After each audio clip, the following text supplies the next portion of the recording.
Welcome to జై స్వరాజ్య world TV Khammam. ప్రస్తుతము జై స్వరాజ్య వరల్డ్ టీవీ టీం ఖమ్మంకు రావడం జరిగింది. సమగ్ర శిక్ష అభియాన్ కాంట్రాక్ట్ ఎంప్లాయీస్ ని రెగ్యులరైజ్ చేయాలని, విద్యాశాఖలో విలీనం చేయాలని చెప్పి తెలంగాణ 33 జిల్లాల వ్యాప్తంగా గత 19 రోజుల నుంచి నిరసన సమ్మె చేస్తున్న ఈ నేపథ్యంలో జై స్వరాజ్య వరల్డ్ టీవీ స్టార్టింగ్ డే కానుంచి మొదలు పెడితే ఈ రోజు 19th డే వరకు కూడా నిరంతరాయంగా ఎక్స్క్లూజివ్ కవరేజ్ ఇస్తా ఉంది. ప్రస్తుతం మనము ఖమ్మంకి రావడం జరిగింది. మనతో చాలా మంది సమగ్ర శిక్ష అభియాన్ కాంట్రాక్ట్ ఎంప్లాయీస్ అందుబాటులో ఉన్నారు. మరి వాళ్ళ డిమాండ్స్ ఏంటి, వీరి యొక్క నిరసన సమ్మె అనేది ఇంకా ఎంతకాలం కొనసాగుతుందో తెలుసుకునే ప్రయత్నం చేద్దాం. నిరసనకారులందరికీ నమస్కారం. మీరు ఎందుకు నిరసన తెలియజేస్తున్నారో, మీ నిరసన కార్యక్రమం ఎప్పటి నుంచి నడుస్తుందో అది కనుకొచ్చి ఈ రోజు వరకు 14 రోజులు. ఈ మనల్ని పాలించే వాళ్ళకి మీ గోడు ఏందో వినబట్టం లేదు. మీ గోడు వినబడాలంటే ఏం చేయాలి? లగడసర్లాగా వేయాల. లగసర్ల మరి అట్లేమో మీరు చేస్తలేరు, మీకు చేస్తే కుదరదు కూడా. అది కరెక్ట్ అంటే కరెక్ట్ అని కాదు, కానీ నేను అనేది అటువంటి టెంపో రావాలా. మొన్న లేవలే, మీరు పొద్దున్నాక ఊపుకుంటారు, మళ్ళీ సాయంత్రం పోయి ఇంట్లో పడుకుంటారు. ఎట్లా మీ సమస్య పరిష్కారం కావడానికి? ఎప్పుడో అన్నాడు ఎన్నికల్లో గెలవడం కోసం టీవీ అయినంత పని కాదు మీ సమస్య పరిష్కారం అని అన్నాడు. మీరు ఆ మాట నమ్మి ఓట్లేశారు. ఆయన్ని నమ్మారా అనేది అనుకుంటే కేసీఆర్ మీద కూడా కోపం ఉంది మీకు, మాకు అందరికీ. ఆయన మీద కోపము, ఈయన ఆశలు తోడయ్యి ఈయనకు ఓట్లు ఇచ్చాం. అధికారంలోకి వచ్చిండు, రోజువారీకి చేస్తారు. మిమ్మల్ని అందరికీ పుణ్యానికే బస్సులు ఎక్కించుకుంటాను కదా, మంచిది కాదా? పుణ్యానికే బస్సులు ఎక్కిస్తాను చూడు అని చెప్తాడు.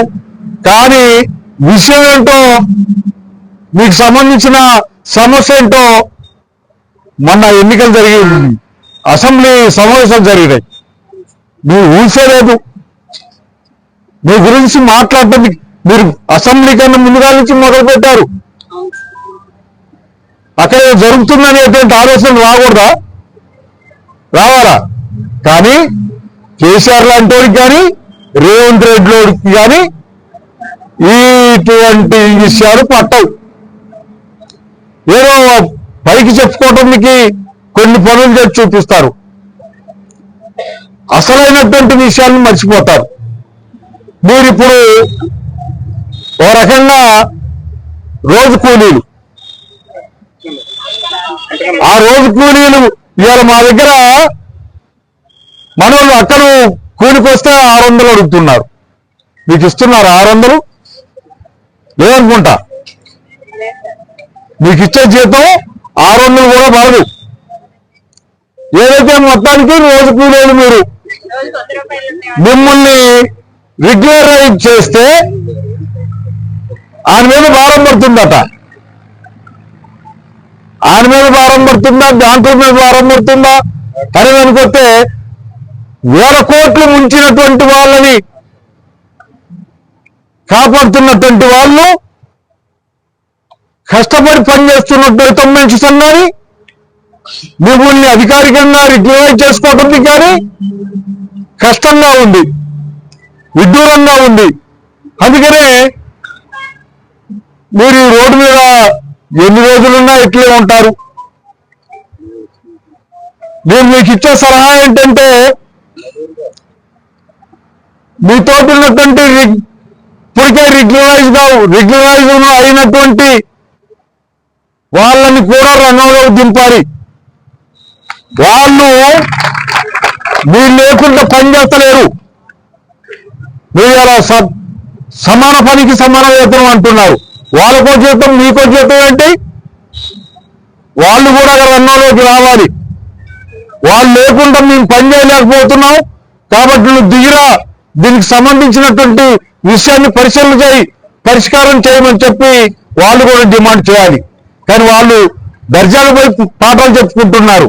చెప్తున్నారా లేదంటే ఎంతో కొంత నడుస్తుంది. మొత్తానికి స్కూల్ బంద్ కాటాలే. మీ సంగతి తెలదా?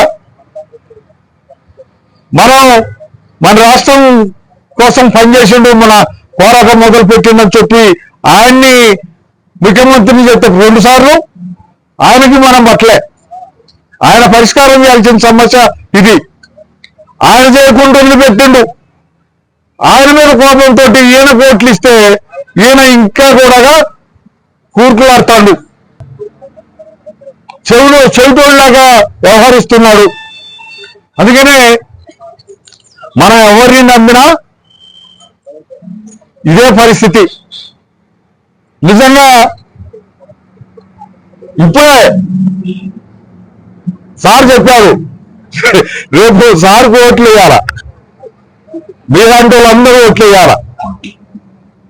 మాట్లాడే వాళ్ళు ఎవరు అనేటువంటి దానికి వస్తే మమ్మల్ని చూసి ఓట్లేయటం కాదు, మమ్మల్ని నమ్మి ఓట్లేయటం కాదు, మీ హక్కుని నమ్ముకొని ఓటేయాలి.